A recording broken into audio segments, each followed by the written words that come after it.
ഗുണമണിയായ റസൂലുള്ളാഹ് കണിപതരും ഗുരുനൂറുള്ളാഹ് ഇരപര നബിയ ഹബീബുള്ളാഹ് ഇറയോന്റെ കനിയെ സ്വല്ലല്ലാഹ്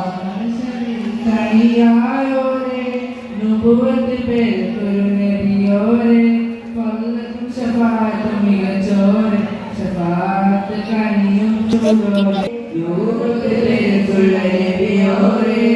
ഫളലും